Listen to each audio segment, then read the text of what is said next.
Welcome to the Deep Dive. This is where we take a stack of information, unpack it, and really extract the key insights, helping you get informed quickly and thoroughly.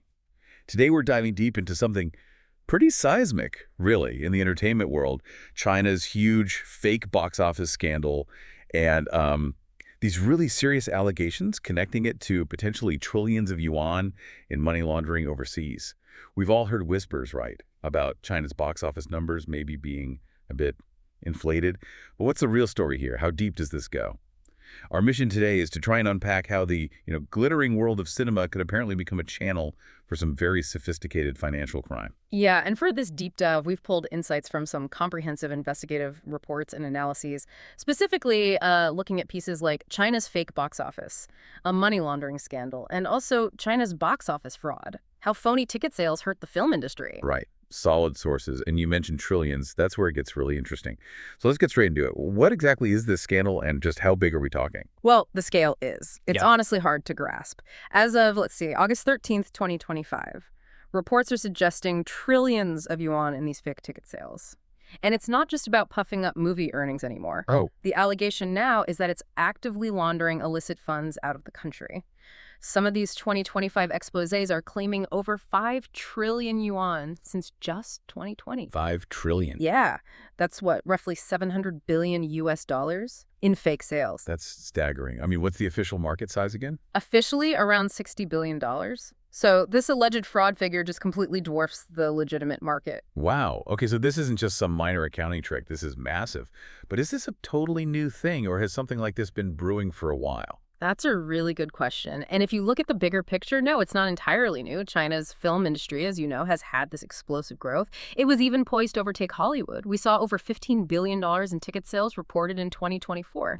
But suspicions, real credible suspicions of fraud, have kind of dogged this boom for years. Going back to, say, the mid-2010s. Like what? Can you give an example? Sure. Think back to 2016. Regulators actually brought in laws specifically targeting box office manipulation. And there's some pretty high-profile cases around then, like the martial arts film Ip Man 3. The distributors were caught inflating its earnings by $13 million. $13 million? How? Through things called ghost screenings, basically. Reporting ticket sales for screenings in empty theaters and also just buying tickets in bulk themselves. So empty theaters reported as full. Exactly. For Ip Man 3, about $4.7 million came from those ghost screenings and another $8.3 million from bulk buys. Okay. And another one, in 2015, Monster Hunt. They actually admitted quite openly to giving out 40 million free tickets. 40 million? Why? Well, the goal seemed to be to knock Furious 7 off the top spot as China's biggest film at the time. It definitely skewed how people saw the market. Right, makes sense. So these past incidents, they weren't just isolated problems then. They were more like the early warning sign. Precisely. You could say it was the tip of the iceberg. The problem seems to have, well, metastasized since then. Metastasized? How so?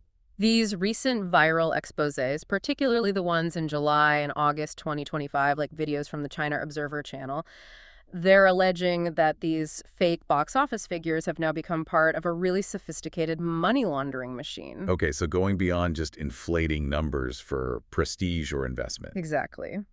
The claim is that dirty money from corruption, maybe drug trafficking, corporate embezzlement gets funneled into film productions as investment. Right. Then it's recouped through these massively inflated box office sales, and then the money is effectively cleaned by wiring it overseas, often through complex networks of shell companies. Oh.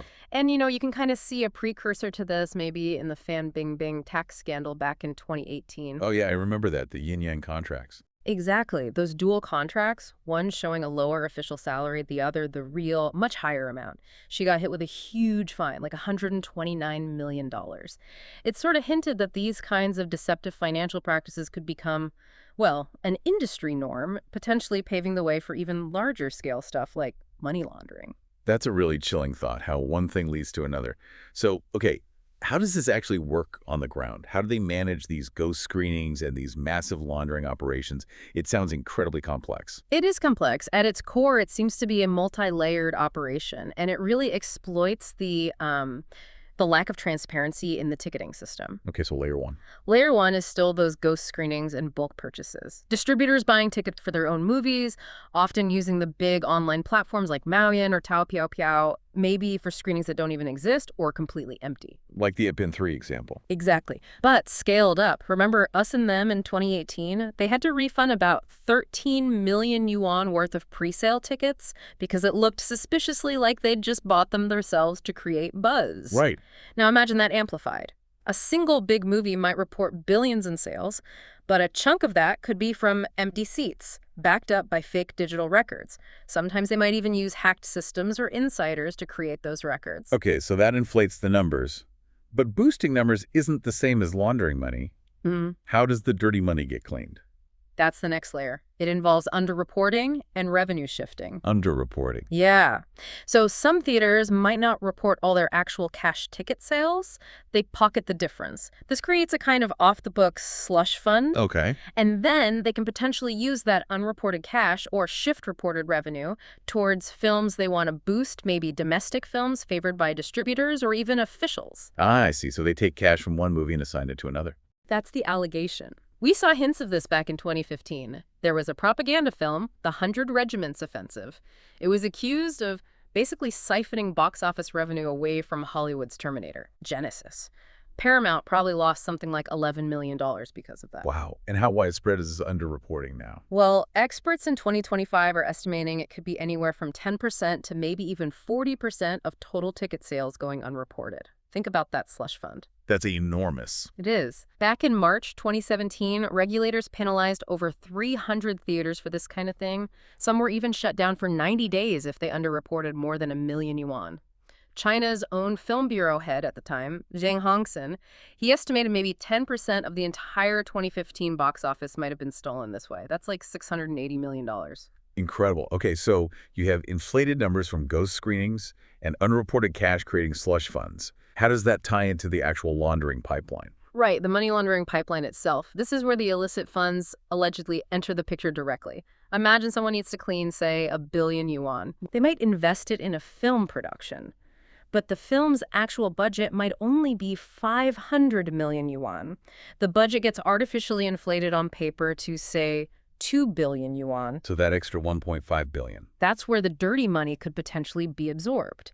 Maybe through massively inflated contracts, paying actors exorbitant fees via offshore accounts, things like that. It gets mixed in with legitimate production costs. Gotcha. Then the fake box office comes in. The film reports say 2 billion yuan in earnings, thanks to those ghost screenings or bulk buys. This creates a seemingly legitimate revenue stream. And that revenue Can then be used to repay the initial investment, including the dirty part. And importantly, that now clean money can be wired overseas, maybe through shell companies, appearing as legitimate profit distribution or licensing fees. It's a way to wash the money and get it out of the country. It sounds almost too elaborate to be true, but you see how the pieces fit? And we're seeing related patterns elsewhere. There were U.S. Department of Justice indictments in 2025, unrelated to film, but involving a $25 million laundering scheme using fake identities and shell banks. It shows these mechanisms are very real. But surely with digital ticketing, there's more transparency now. Didn't China mandate a national system? They did back in 2014, aiming for transparency. But loopholes still exist. Like what?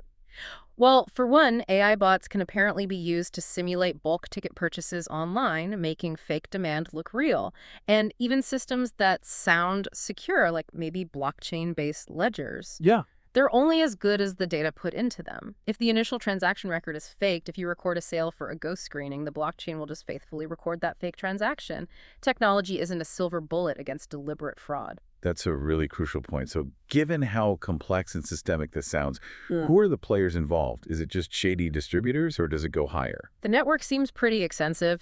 You've definitely got distributors and studios implicated. That includes big state-owned players like China Film Group, but also private giants like Wanda Pictures. Remember those 326 cinemas fined in 2017? That points to widespread involvement at the exhibition level too. Right.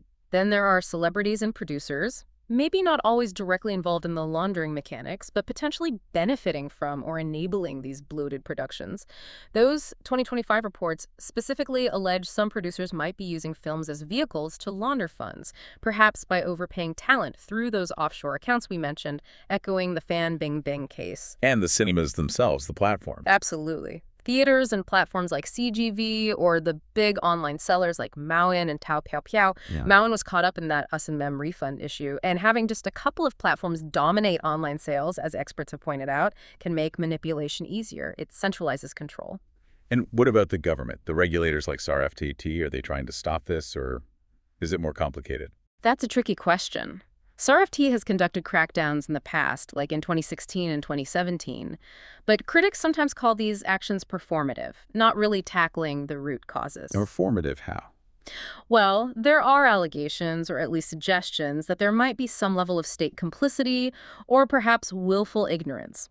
Maybe a desire to prop up domestic film figures to look good against Hollywood, which aligns with broader nationalistic goals. It's complex and likely involves varying degrees of awareness and involvement at different levels. Okay, so a really tangled web. What does this mean for everyone else, particularly Hollywood, given how much they've come to rely on the Chinese market? Yeah, this is critical for anyone watching or investing globally. Hollywood suffers directly, big time. Think about it. Even when a film like Avengers Endgame makes a massive $600 million in China, how much more should it have made if there wasn't underreporting or siphoning? Good point. Plus, this fraud distorts the market data that Hollywood uses to make decisions. And it impacts those import quotas. China officially only allows 34 foreign films a year on revenue-sharing terms. If domestic films look artificially successful, it strengthens the argument to keep that quota low or even reduce it. Have U.S. studios tried to fight back? They have. The MPAA actually started pushing for audits back in 2016 to try and verify the numbers for their films. But it's challenging. And now, with trade tensions potentially rising again, maybe under a Trump 2.0 administration in 2025, there are reports China might restrict imports even further. So it's hitting Hollywood's bottom line and market access. Definitely. And the impact goes beyond film. Those laundered funds, reports suggest, don't just disappear. They allegedly pop up overseas, fueling things like real estate bubbles, Vancouver has been mentioned, or even funding sophisticated counterfeit luxury goods operations. It's interconnected. So it's not just about movie money. It's potentially distorting other markets, too. What are the broader ripple effects, then? If this continues, what does it mean for the industry, for culture, for trade? The implications are really profound. You've got several layers. Okay. First, the pure economic impact. These inflated numbers create market bubbles. They mislead investors who think they're backing a sure thing. When reality bites, like that 25% dip in China's box office back in October 2016 after a crackdown, you see corrections. We could see something similar, maybe worse, in 2025 if this scandal fully breaks. And for Hollywood? Significant losses. They rely on China for, 20-30% of global revenue for their biggest blockbusters. If that market is unreliable or shrinking due to restrictions or fraud, it's a massive hit. Okay, economic impact. What else? Cultural erosion. This is maybe less tangible but really important. Yeah. When the box office is rigged or when films are primarily seen as investment vehicles or laundering tools, what happens to creativity? It suffers, presumably. Right. Films that toe the line, that present a positive image or align with state narratives, might get artificially boosted. Meanwhile, genuinely creative, independent, or challenging voices struggle to get made or find an audience in a manipulated market. You risk ending up with a less vibrant, less diverse cinematic culture. That makes sense. Then you've got global trade tensions. This whole situation just adds fuel to the fire in U.S.-China relations. It feeds into arguments about unfair trade practices, protectionism. It makes cooperation harder and could lead to more tariffs or restrictions, further squeezing Hollywood's access. So it becomes a geopolitical issue, too. Absolutely. And finally, maybe the most fundamental thing, consumer trust. What happens when audiences realize the numbers are fake? That the success they're celebrating might be a mirage? They get disillusioned. Angry, maybe. Exactly. You risk alienating the very people who are supposed to love movies. We're already seeing hashtags like #ChinaFilmScandal trending on platforms like Weibo and X. People are talking about it. They're upset. That erodes trust and could even lead to boycotts down the line. It really feels like a house of cards. So, with investigations supposedly underway again in 2025, what's the path forward? Are there actual solutions being discussed? Well, SAR-FT, the regulator, has promised new probes, so there's official acknowledgement at least. In terms of solutions, people are talking about stricter enforcement, things like blacklisting offenders, maybe public shaming to increase the deterrent. International cooperation is also key. More rigorous audits, like the MPAA has pushed for. Hollywood might also hedge its bets by looking more seriously at diversifying into other growing markets, like India, for example. Are there specific Technical or regulatory fixes being proposed. Yes. Things like mandatory, maybe AI monitored ticketing systems that are harder to tamper with. Some have even suggested involving the World Trade Organization to push for fairer trade practices in film. And critically, creating real incentives, financial or otherwise, for ethical film production, rewarding transparency instead of manipulation. It sounds like a multi-pronged approach is needed. Definitely. Technology might play a role. James Cameron recently talked about AI's potential, but it seems like it could cut both ways, either helping to clean things up or potentially making fraud even more sophisticated if not implemented carefully. So today, we've really peeled back the layers on this China fake box office scandal. It's moved from just inflated numbers to allegations of, well, systematic financial crime, deeply entangled with the film industry. The implications, as we've heard, are huge for investors, filmmakers, global trade, and for you, the audience. It really leaves us with a critical question, doesn't it? In our world, which is so reliant on data, on digital records for almost everything, how do we actually know what's real? How do we verify information when deception can be so sophisticated? And what role can technology like AI or blockchain truly play? Can it be a tool to fight this kind of fraud, or does it risk becoming part of the problem itself? That is definitely something to think about. We hope this deep dive has given you some valuable insights and maybe sparked some further curiosity. If you found this useful, please do like this deep dive, consider sharing with friends who might be interested, and of course, subscribe to the deep dive for more explorations like this. We always appreciate your comments too. Thanks for joining us.